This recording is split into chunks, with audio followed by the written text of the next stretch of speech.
Ladies and gentlemen, please welcome your host, Johnny Lipschm. Good evening, everybody. Welcome to this very special show for Valentine's Day. I hope everybody is having a great day, whether you're in a relationship, whether you're married, just dating, or even if you're not in any kind of relationship whatsoever. I hope you're having a great day. I'm not necessarily expecting that everybody will be here because of various Valentine's dinners. So perhaps we'll have a small little gathering of maybe somewhere between 15 to 20 or so. If we get more than that, I will be very, very impressed, I'll tell you that. So I hope everyone is well. I hope you've all had a great week. I've had a busy one, but a good one. Been a very satisfactory week. And for the first time in, I would say probably 2, maybe 3 weeks, the temperature has gone above freezing point, which is it's almost like, comparatively, like t-shirt weather today.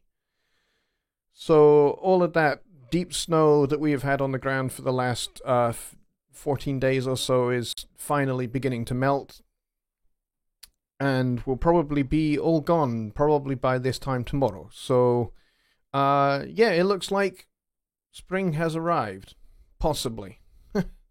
So, it is what it is. But I hope everyone's having a good week and a good weekend. It's been nice to just chill out and spend time with the family. We went out sledging and building snowmen yesterday because it was still extremely cold, and as I say, plenty of snow on the ground. And being Edinburgh, there are plenty of places to go and find to sled or build snowmen. There are plenty of places to do that. There's lots of hills and there's lots of slopes here, so it's perfect. It's the perfect environment for that. So we had a lot of fun yesterday. We went out for a nice long walk, and the kids got to take their snowboards with them, and they went snowboarding, and they had so much fun, and we had a lot of fun watching them, which is really cool. And then we all built, in fact, we built 2 snow people. My son thought it would be a great idea to build a snow woman and a snowman and then have them holding hands because it's Valentine's weekend. So, so that's what we did. I would imagine that couple unfortunately have met their demise, I would think, by now. But it is what it is, and it's been a good weekend. And I'm sad in some respects that it's Sunday. At least it's Sunday night here. It's midnight here, which means, kind of back to the grindstone. Albeit it's a PreSonus grindstone for me. So yeah, it's a plus, I guess. In many respects.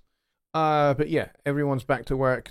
The kids do not start their online schooling again until Tuesday, so I have one more day to kind of just give them things to do and try and supervise that whilst doing my job as well. And then on Tuesday, they're back at school. So they will be in their online classrooms. So they should have plenty of stuff set for them by their teachers at that point. But until then, I have to try and, kind of muddle my way through. So there it is. Let's go and see who's here. Marcos is here. Mike Neighbor is here. John Lake is here. Kyle. Just Bob. Bob, good to see you, mate. Good to see everybody, actually. To be really honest, you guys are talking quite a lot. Mars the Second Genesis, that'd be Alan, my good friend over in Glasgow. My compatriot is here. Let's see, who else do we have? Ken Moss is here. And Alps Media, the sponsor of Home Studio Trainer, is here. Hi, how you doing? Hope you're well, mate. And let's see, you guys are talking computers. And Robert Ziegler is here. He says, greetings from Harrodsburg, PA. I think that's Pennsylvania, isn't it? PA. Hi, Robert. Good to have you. I think you're new to my show. At least I don't think I've seen your name before. So if you are new and this is your first show, welcome. This will not necessarily be a standard show that we do, because it's Valentine's, and I'm on Valentine's. It's like Christmas, and Super Bowl Sunday and things like that. It's a little hard to kind of gauge what my crowd is going to be. So those kind of occasions tend to be a little bit more improvised, shall we say, rather than I tend to just take questions on these kind of days. But for other shows, they're a little bit more organized, a little bit more specialized, especially on Wednesday. I do a show with Johnny Geib over on the Home Studio Trainer YouTube channel. We do a show there called Songwriting Simplified, which is very much specifically about songwriting.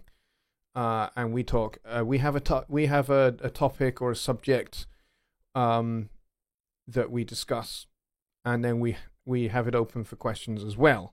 But my shows pretty much are kind of like either new features in Studio One that have recently been released, or some mixing techniques, or some arranging techniques, kind of stuff that I know about that I think you guys will find helpful and useful. Plus, I take your questions as well. So I hope that helps you, Robert.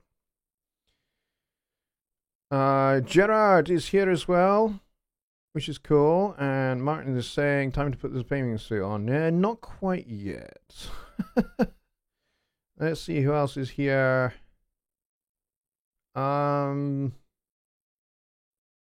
Dwayne is here. Mika Han is here as well. Happy Valentine's Day to you guys. Thomas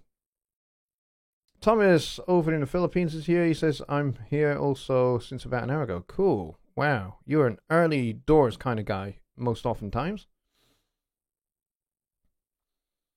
Robert is close to me, says Mike. Cool. Okay, well, I didn't know that. That's fantastic.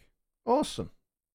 So we got 24 or so people watching here, which is awesome.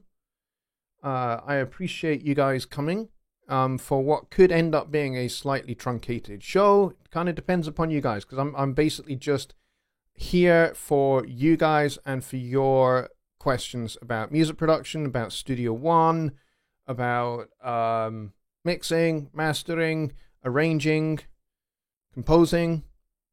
Whatever questions you guys have, we can talk about. I know Marcos is quite keen to talk about computers and stuff, because he wants a computer that's going to be good for coding and also for music production.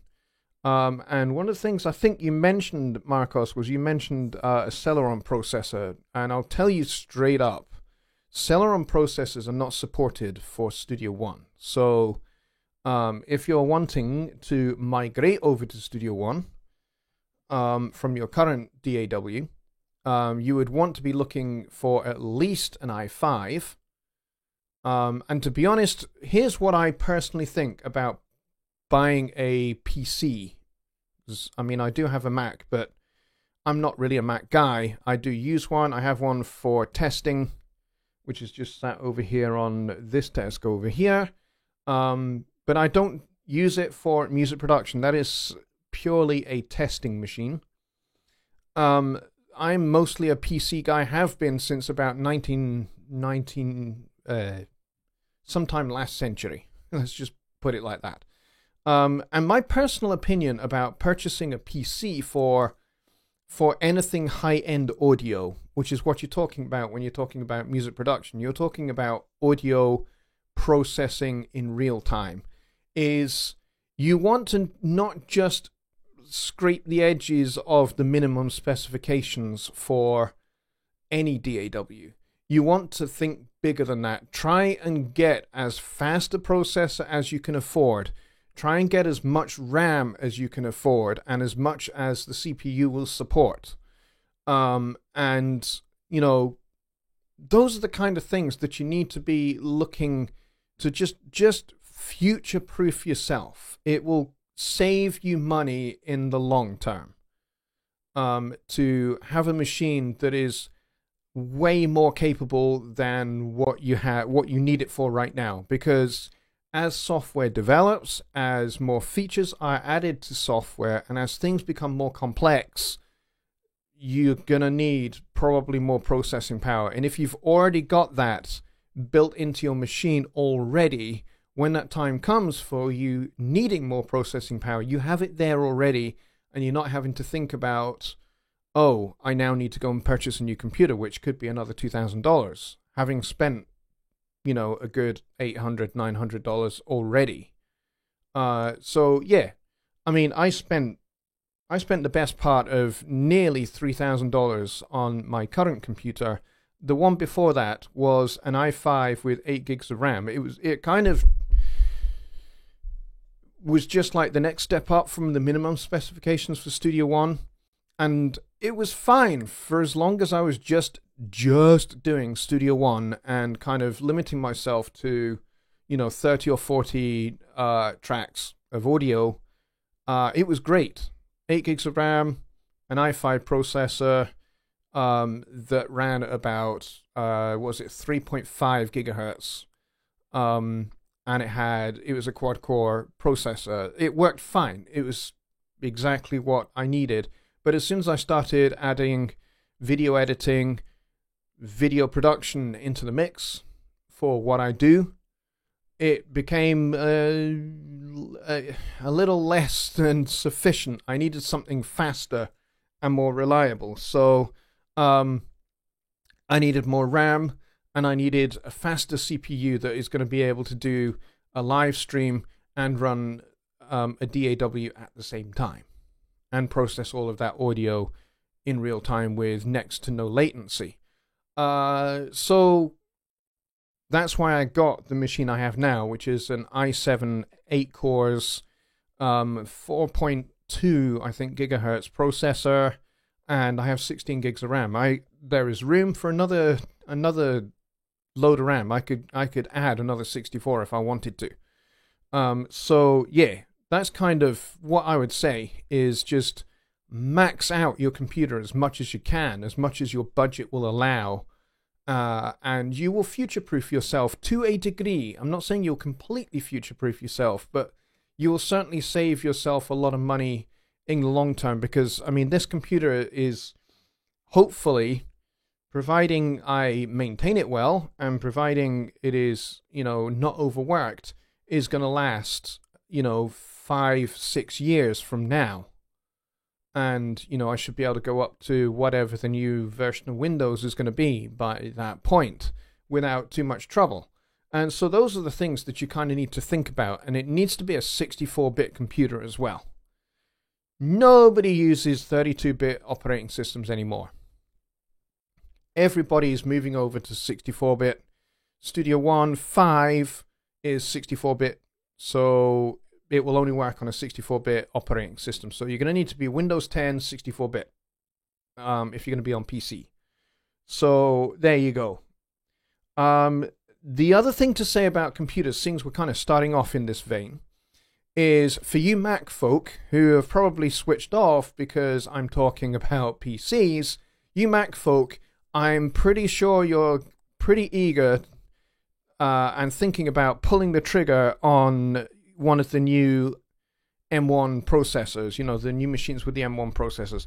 Well, for as much as that is definitely going to be something you can do, currently the PreSonus position is, whilst we are investigating and we are testing and we're doing a lot of work behind the scenes, it is not Studio One and PreSonus hardware and PreSonus software. That includes Studio One, Notion, Universal Control, and drivers, and all of that stuff is not currently supported on the M1 processors. But as is said in the compatibility statement, which you will find in the knowledge base, so if you go to support.presonus.com and go to the general section of the knowledge base, there is a compatibility statement there for the M1 processors. You'll find kind of where we are at currently on that. So I would, if you're a Mac user and you are wanting to get one of those machines, I would bookmark that page and refer to it regularly so you can see if there's any updated news on our support for it. The other thing you have to bear in mind is third-party plugins support for the M1 processors. So you may find that there will come a point where your PreSonus software and hardware is supported on the M1s, but your favorite third-party plugins aren't yet. So you may well find yourself in that position. And if you do, you probably want to hold off until they are supported, whether in emulation mode or in the actual real M1. So, yeah. That would be my advice. If you're thinking about pulling the trigger on an M1, don't do it just yet. Hold your horses. Be a little bit patient, is what I would say, because currently not everybody supports it. As far as I know, Logic works well on it. There are some people that are finding that Studio One works fine for them on the M1s, but not everybody is going to have that experience. So I would hold your horses until there is an official statement from PreSonus on that subject.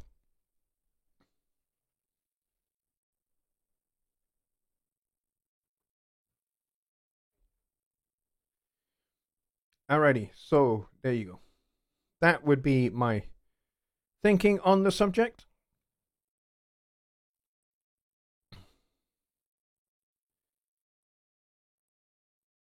Let's go back and see. Kevin's Guitar Stories is here. Hello, buddy. How are you? Could you walk us through how you stream with Studio One? Like how many interfaces you're using, how they configured? I did that last week. You may have missed last week's show. If you missed last week's show, go back and check that out. I'm actually only using one interface. For many years, however, I did use two. I used an AudioBox USB. That was the main interface that Studio One used. And then my second interface was, things like OBS and Skype and everything else was set to receive audio from my second interface, which was an Alesis interface, which is a discontinued product, isn't even supported on Windows 10 anymore. So it doesn't work. It's a dead thing. It's sat in my cupboard behind me.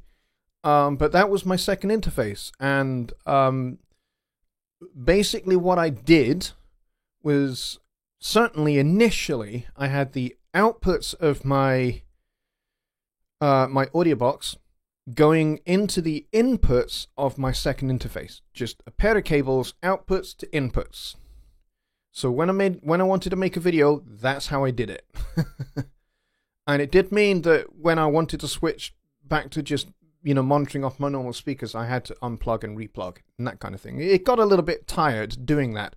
So what I then did was I then added the PreSonus monitor station to my rig. And that has a separate output on it called a Q output. And so what I did was I ran my outputs from my AudioBox USB into the speaker, into the inputs of the monitor station. And then I had a pair of outputs going to my speakers. And then a second pair of outputs going from that Q out into my second interface. And that worked beautifully. And I ran like that for a good number of years. Until last year, in fact. Yeah, last year. At the beginning of 2020, January 2020, I switched over to Windows 10, and my second interface would not work on Windows 10. So, new computer, Windows 10, and my second interface was not supported on Windows 10, didn't work. So, fortunately, the interface I have now is the Studio 1824C PreSonus, and that has a loopback capability, which essentially means that there is a virtual output that is routed into a virtual pair of inputs. A bit like going straight into that second interface, except this time the interface is a virtual one and exists inside the 1824 as a virtual device. And so what I can do is in Universal Control, I can set up Universal Control to operate my 1824 in virtual mode. And that's what you're hearing right now. You're hearing the output of the virtual input in virtual mode. And that means I can talk to you, and I can also share my Studio One screen. If I just go over and do that. So I can share my Studio One screen, and I can play the song, and you guys can hear it.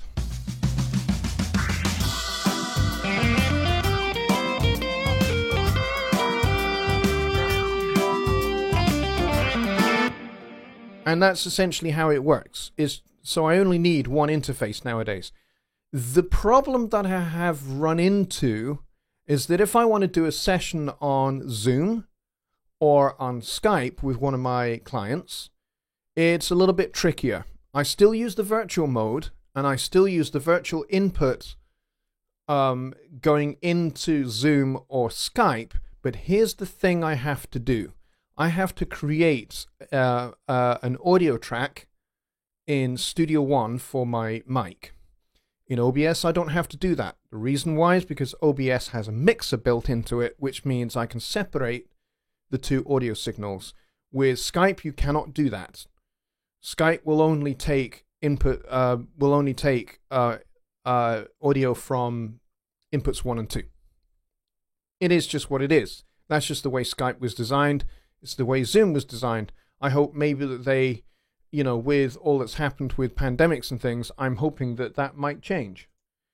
I'm hoping that eventually that might change, and they might well allow for a virtual input at some point so that I can have two separate signals going in. But it is what it is.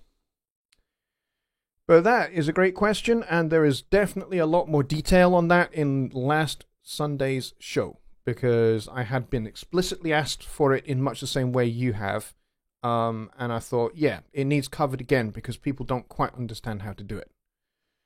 So, yeah, there it is. Let's see. Mika's talking about the M1s. Yep. They will be amazing when they are all supported by everybody. That's for sure. Martin says, yes, I remember when you had to work with Google Hangouts just to do your live stream. Yeah, that was back in the day when my internet was rubbish. I was living in another place. We weren't here. And the place where we were living just had extremely low upload speed. It was like 2 megs per second. It was pathetic. And so the only way I could make my show work was to use Google Hangouts. And the picture was awful. The audio was in mono and awful. But you guys came week by week. And, here we are. We now got much better audio and picture. And it's great. So I'm hoping that when we move again, because we will have to move again, because this is a rented property, that I have just as fast internet to be able to do this show. That would be my desire. Robert says, I agree on the PC. I bought an HP game machine for coding years ago, 3.9 GHz i7, moved to Windows 10 and added more RAM, and the machine is doing just fine. Cool. There you go. Exactly right. Let's see.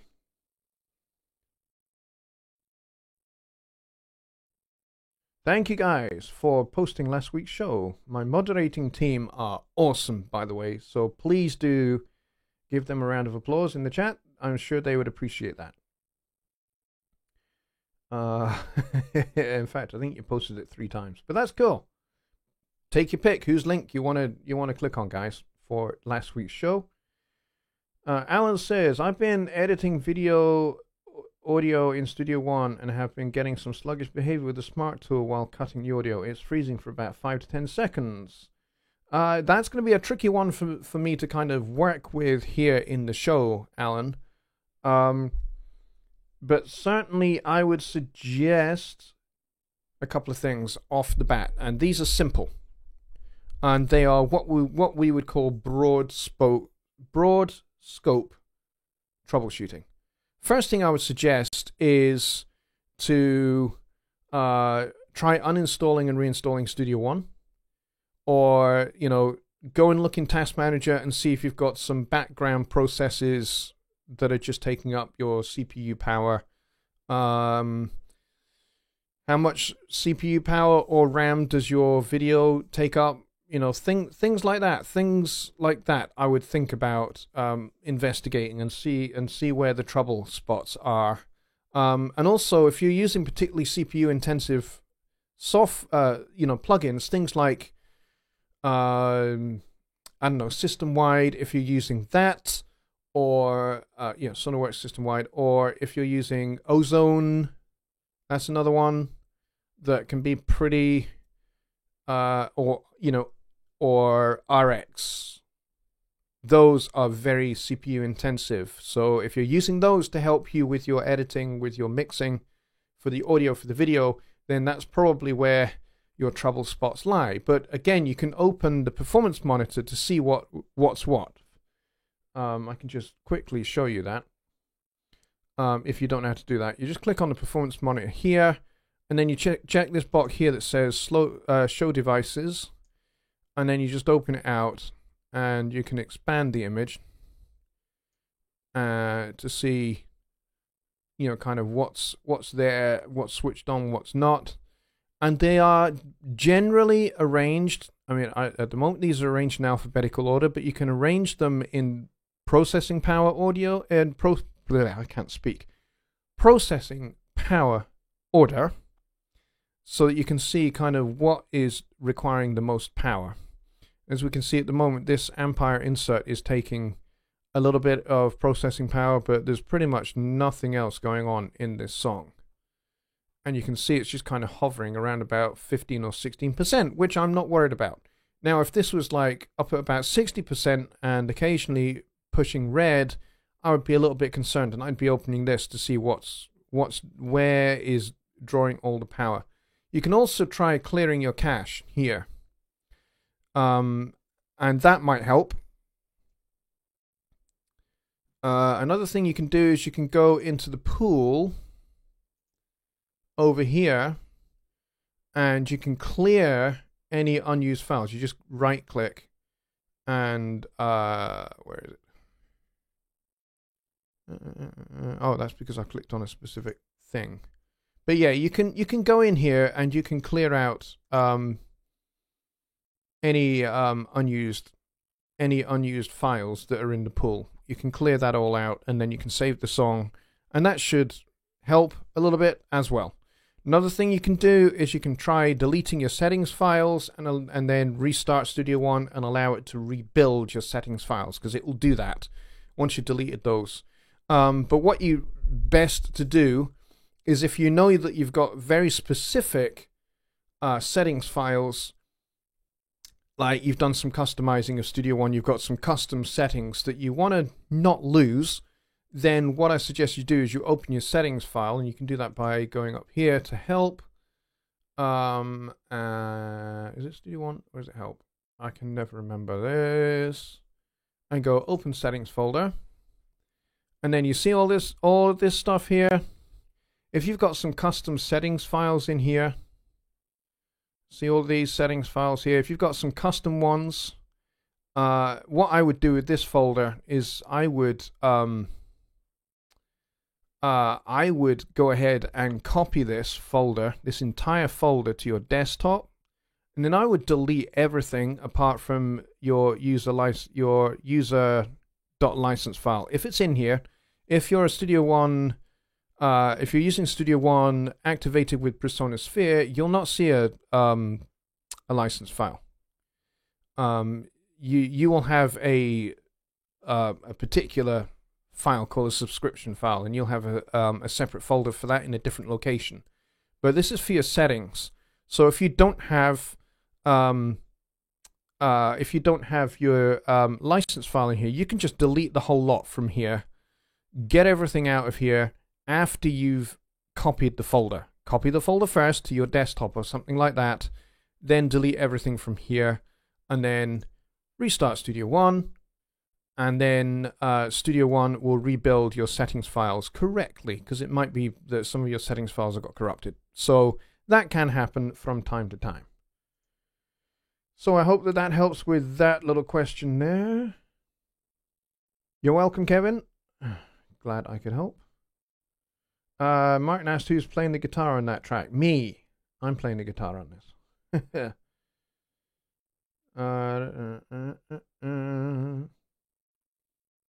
Martin says, realistically, one should use video editing software and simply drag in your audio. Apples and oranges basically video has its own quirks, just like audio does. That is kind of true unless you are composing music specifically for picture. And I do this frequently as well, for student films and for films for the Edinburgh Film Festival. Sometimes I get entries sent to me and they want music composed for their 5-minute film. So I will compose music for their 5-minute film, but it has to be specifically to their picture. So I will bring in their video file and I will work away on my music for that particular film. And then, of course, the beauty about Studio One now is that you can export the whole thing. So you can export the video with the new audio, and it's great doing that, and you can just send that whole thing off to them. So I send them, when I'm working in that situation, I send 2 files. I send the export so that they can actually just watch the picture with my music on the video file, so they can watch the video as if it's, just like a movie, with my music on it. But I also send them the music separately, the stems as well, so they can, whomever is doing the overall sound mix or the sound design for the film has got my audio stems that they can mix in to the overall sound of the film as well. But yeah, so that would be a use case where having good video is a good thing for Studio One, and I hope that it is something that is developed in the future, going forward for film composers, because at the moment film composers are using things like Nuendo or they're using Cubase, because those are currently the 2 best software for composing film music. Or for TV adverts, or that kind of thing. So yeah, and it would be great if Studio One, if PreSonus could capture the film score, audience. That would be good if we could capture some people across from Nuendo and Cubase to Studio One and use Studio One for making their music for film. That would be great. But at the moment, the little video player thing in Studio One, is good, it's great, and it's moved on a lot, especially now that we can export music, new audio on a video. That's great. We can export the video now. That's fantastic. I'm hoping that that is baby steps towards future development in this respect. But we'll see. We will have to see.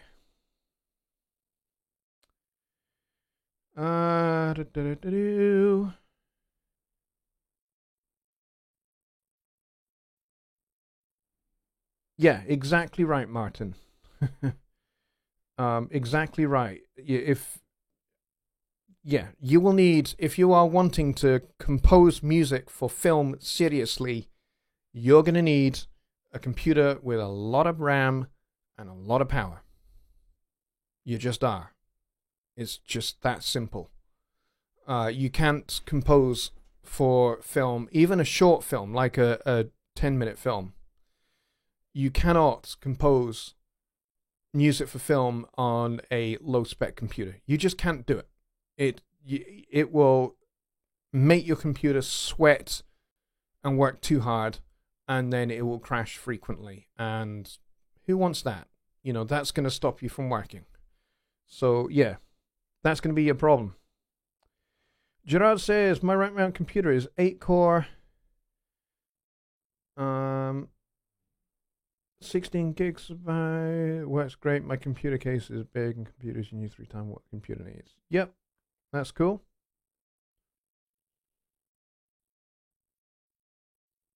Let's see. What else we got here?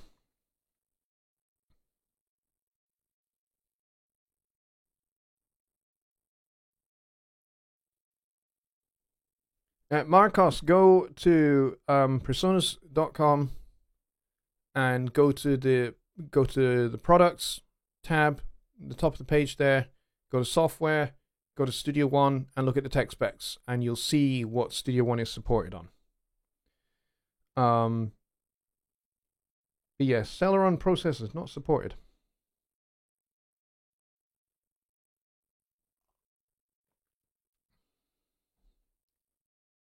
Just Bob says, enjoyed the show. Gotta go get some sleep. Taking my wife in for surgery around 4:30 a.m. Wow, Bob, please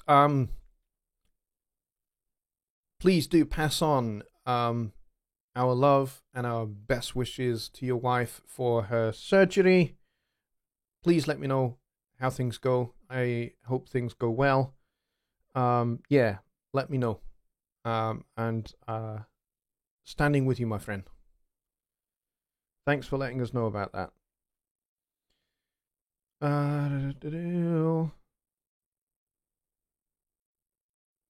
Mike says the Celeron processor is outdated. Correct. It is. The Celeron processor is ancient. It is very, very old. Even the most powerful Celeron processors are old. They are old school, and most people now use the Intel i series processors and above.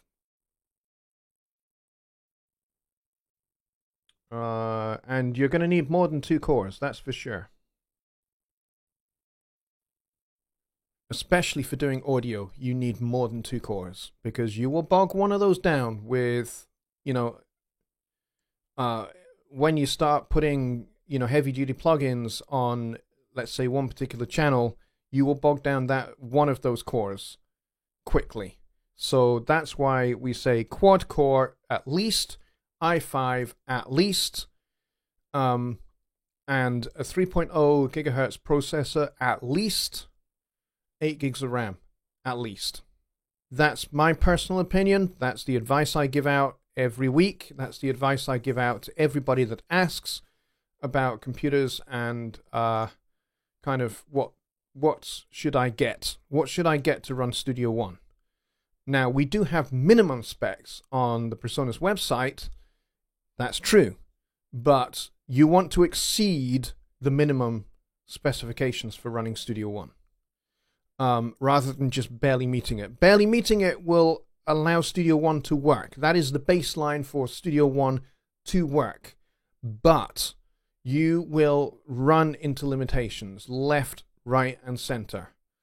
You'll run into limitations of how many tracks you can have. Not that Studio One itself is limited, but your computer will limit the amount of tracks you can have by what it can cope with. The same with plugins. It will limit you by what your computer can cope with. Not what Studio One can do, but what your computer can cope with. So you want to give your computer the ability to run Studio One and to give you the maximum amount of flexibility for working in Studio One, and for your computer to do it in a relaxed state, not having to work hard. That's where you want to get to. And if you've got heavy duty plugins or virtual instruments in your song, render them at the earliest opportunity. Even if you have got a powerful computer, I recommend just committing to the sound as early as possible. That way you haven't got, loads of backouts. And people have that. People have hey, I can if I don't commit to this, I can change it later. Well, that's all well and good, but I much prefer and think it's a better idea if you commit to a sound, if you go, that's the sound I'm looking for, that's what I want, and then you render it so you can't change it. You can't change your mind. That's it. And you commit to it. And that frees up processing power for your computer. and your computer can chill out a little bit. Even if it has run something very intensive whilst you dial in the sound, once you've dialed in your sound and you're happy with it, render it. Computer doesn't have to work hard anymore. Computer can chill out. And that's what you want to get to, because a computer that has to work hard all the time is going to get old very quickly, and then it will become less and less reliable, and then it will start costing you more and more money. And that's not what you want. So there you go. Yeah, Marcus, I've kind of just answered the question about the ARM processors. We will eventually. You're just going to have to sit tight. Currently not supported, but I'm sure they will be going down the line at some point.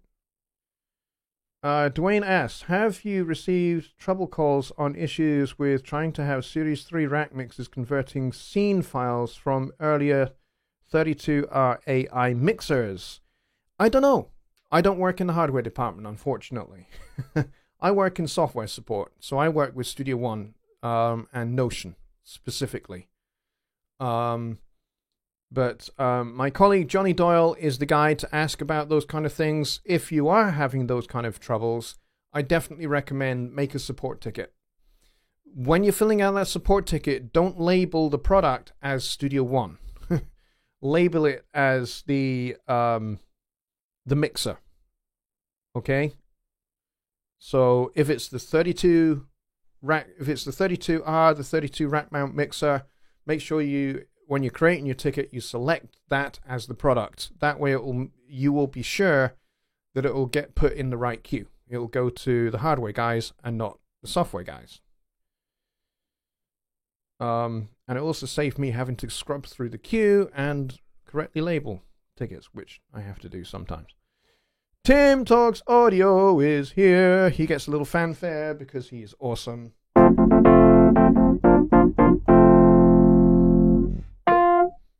There we go. That's Tim's fanfare. Ken says, I do transform to audio and then bounce to new track. I can save on CPU, but I can always go back if I need to from the original track. There you go. There's your ideal little compromise, that you can transform to rendered audio, and you know that the original tracks will get muted. You can hide those if you want, and then if you want to go back and make some changes, you can go back and you can make those changes and then re-render. That is definitely a good way to do it. Let's see. Cleon is here. Hello. He says, I'm late, but I'm here. Hello, Cleon. Good to see you, mate. Welcome. Let's see. You're welcome, Dwayne. Peter Brick says it doesn't matter how many cores your processor has for music creation in any DAW because it only uses one core. It's more to do with the power of each core. It's not entirely true. Studio One uses all cores that are available on your computer. And this myth has been busted many, many times. And you'll find that if you are a member of the Persona Studio One Facebook group. That myth has been busted many, many times. A lot of people think that Studio One just uses one core. It doesn't. It really doesn't. It spreads the load out across the cores and has done since Studio One 3.2, I think it is, where we greatly improved the core use of your processors. So yeah, it doesn't just use one core. However, that said, if in this Studio One song of mine I was to put 15 or 20 plugins on a single channel in the mixer, that would stack up on one core. You are correct in that respect. But yeah, generally speaking, the load is spread across all the cores. And I didn't say you didn't know what you're talking about. I'm just saying that there is a general mythology about Studio One and how it uses the cores. And there's a lot of people that think that it only uses one core. It doesn't. It actually spreads its load across many cores.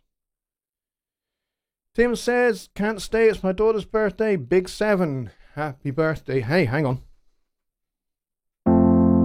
Happy birthday to you. Happy birthday to you. Happy birthday, dear Tim's daughter. Happy birthday to you.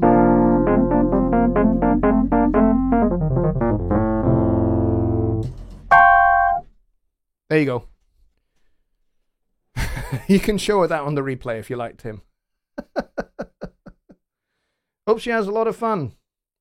And like Mike says, wait till she's 13. That's when the fun really starts. So we've got a lot of people here in show tonight, which is great. I like it when we have a lot of people here. We peaked at like 31, which is awesome. 31 people on Valentine's Day. You guys are balmy, bonkers, nuts. But I am so glad you're here. Oh, she loved it. She saw it. Oh, wonderful. I'm so glad, Tim. She watched it live. That's so funny. I didn't even realize, but there you go.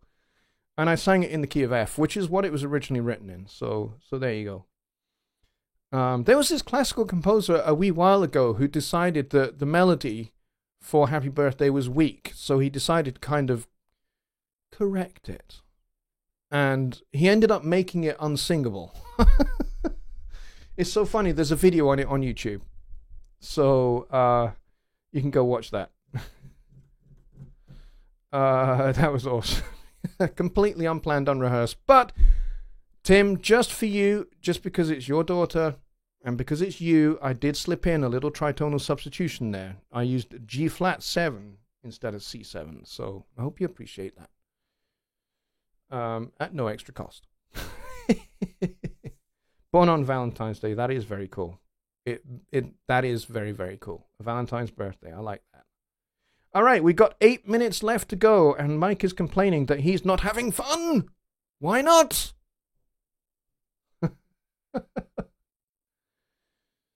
What can I do to make this show more fun for you, Mike? Good night, Tim. Take care, buddy. Thanks for coming. Even though it was brief, I'm glad you're here. Thanks, mate. So we are hanging in there at about 31 people, which is awesome. I think we peaked actually just a few minutes ago at 32, which is amazing. We haven't yet hit the record. The record for a Sunday Night Live is 40. I would really love it if one week we could break that record. So, if you know folks who you think would be a good fit for this show, and you think that they'd get a lot out of it, but they're not here on a Sunday, and you think that this show would be helpful to them, then please do invite them. Give them the link to the show so they can come along and check it out. And if you are here for the first time, like my good friend over here, Robert, I've forgotten your last name, Robert. I'm sorry. But if you're new to the show like he is, and he's said hello and made himself known to all of us in the chat, which is fantastic. Thanks for doing that, Robert. I'm glad you've come to the show. If you're like Robert and you're new to the show, please do hit that subscribe button and hit the notification bell. And when you hit the notification bell, make sure to select all notifications so you never miss a single show, and you also never miss any of my other video content that I make. I used to make videos once every week. Since we've been in lockdown, I have had to scale things back a wee bit because I'm having to homeschool and run a business and work for Presonus at the same time. So it's all a little bit of a juggle, so I've had to kind of make some cuts. But I wanted to make sure that I always make sure that this show happens every Sunday, because I know you guys like it and there's a good attendance. So I'm glad to keep this going. But I am hoping that I can get back to making tutorial videos in the very near future. And certainly when new updates for Studio One are released, I will be making some tutorial videos on new features. So you can expect those, and certainly for big releases, you can expect a series or a feature-length version of a video that will cover all of the new features that come with new versions of Studio One. I'm also thinking about making content for Notion, our notation software. I'm thinking about doing that. Haven't quite decided yet, but I'm certainly thinking about it, and I'm talking to my colleague Chris Swaffer, who is the product manager for Notion, about making some Notion content as well. So if you guys would like to see some Notion content, then please do let me know in the comments down below this when this becomes a video, or you can send me an email to johnny@johnnylipshamstudios.co.uk. The website address is down below me here. If you visit that website, you can contact me there. There's a contact form there, and you can drop me an email and let me know what you want to see. Also, if you would like to see demonstrations on features in Studio One, or particular mixing concept, or I know some arranging technique like horn arranging or string arranging, whatever it is you might like to see, please do send me an email to that email address, and just put in the subject, put in Sunday Night Live, and then just tell me what it is you would like to see. Or if you have a particular, kind of feature question that you would like me to dedicate a show to, same deal. Please do send me an email, and I can look at how I can get that into a Sunday Night Live, or we can devote an entire show to that particular issue, whatever that might be. But yeah, please do that. I would appreciate that. Billy Morgan, you are here. I did not see you in the chat. I apologize. David Anthony is also here. I'm glad you're here. Guys, I don't think I saw you come in, so I'm sorry about that. But I'm glad you're here.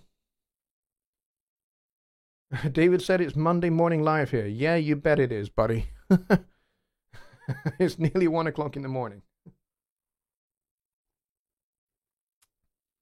Bobby Booth says, my comments are not showing up on JL's screen. Well, yes, they are, because I'm reading them right now. I have just read your comment. So I am seeing them. Like Thomas has just done, he says the show must go on. If you want to ask a particular question, or, get something to my specific attention, then the thing to do is to type the @ symbol, the curly @ symbol, and then start typing Johnny with a capital J, and then you can click on it. Will kind of fill it out for you. You just click on it, and then after my name, Johnny Lipsham Studios, then you can type whatever it is that you want as a question, and that will give me the red box around my name, kind of like Johnny does for his show. And it just means it's easier because I can pick those out at a glance because my name is highlighted. It's easier to see. So if you think I'm missing something, then definitely do that. For sure. Cleon says in capital letters, I will invite them. I think every Studio One owner should watch and rewatch this. Thank you so much, Cleon. That is very kind. And thank you for your enthusiasm. I really appreciate it a lot. I've learned so much from you. I don't know whether you did that as so much or so, but I thought the higher note would sound better. But yeah, I'm glad you are learning a lot from me. I appreciate it. I try to give out as good information and as helpful stuff as I possibly can to you guys. And so if you are learning, that is great. It means I am doing my job well, and that is what matters to me the most. Oh, Bobby, did I miss your donation? Man, I'm sorry about that. Let me go see what it was. Bobby Booth, I owe you a big apology. I'm very sorry. You donated $5 to Johnny Lipsham Studios, and I appreciate that immensely. Thank you very, very much. That is very kind, and I'm sorry I missed it. I have no idea how I missed it.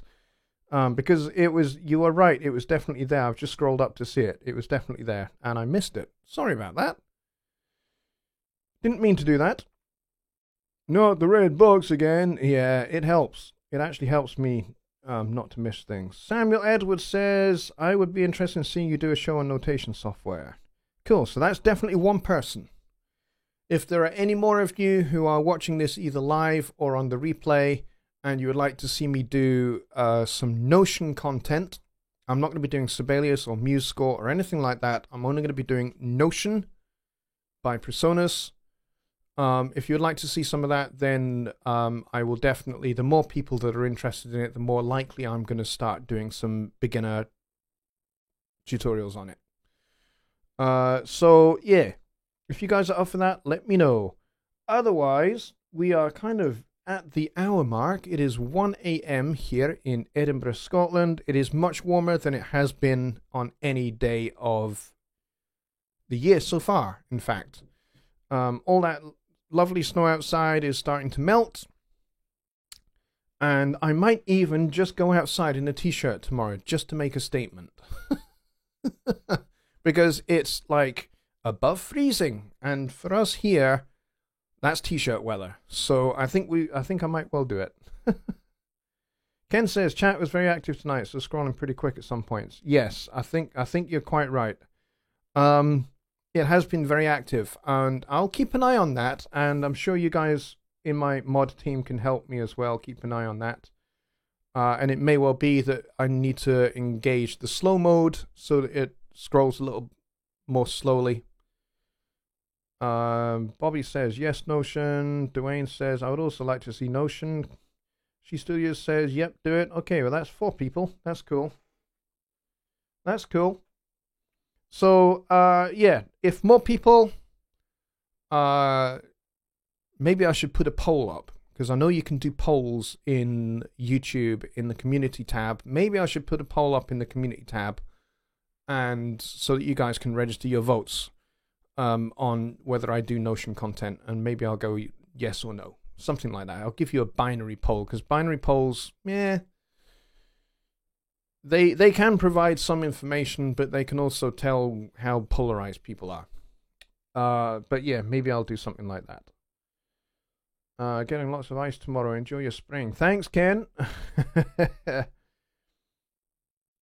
Tomorrow night is going to be 7 degrees. Is that Fahrenheit, Bobby? I suppose it is. That means it's going to be absolutely Baltic for you. Wow. Yeah, wrap up warm and take care. All right, folks, I'm going to call it a night there. Thank you very, very much for coming, especially my new folks that are new to the show. Make sure you hit the subscribe button over there somewhere and hit that bell and select all notifications. That way you don't miss anything that I upload to YouTube, whether it's Sunday Night Live or it's any other content that goes up here. And until next time, I will see you on Wednesday for Songwriting Simplified over on the Home Studio Trainer YouTube channel.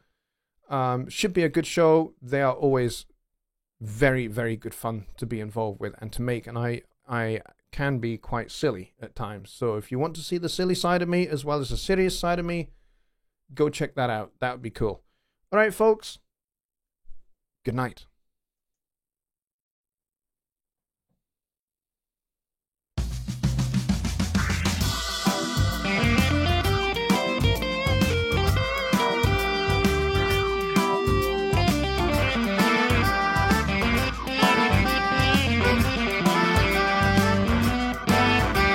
When everything's against me, my back against the wall, holding all the worst cards I feel 2 feet tall. I'll stand and shout, no holding back. Do or die, gonna dig myself a hole. Oh, do or die, gonna dig myself a hole.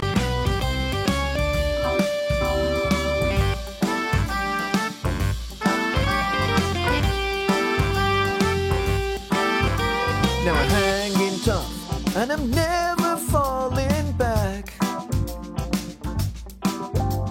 When defense fails, I'm going on the attack.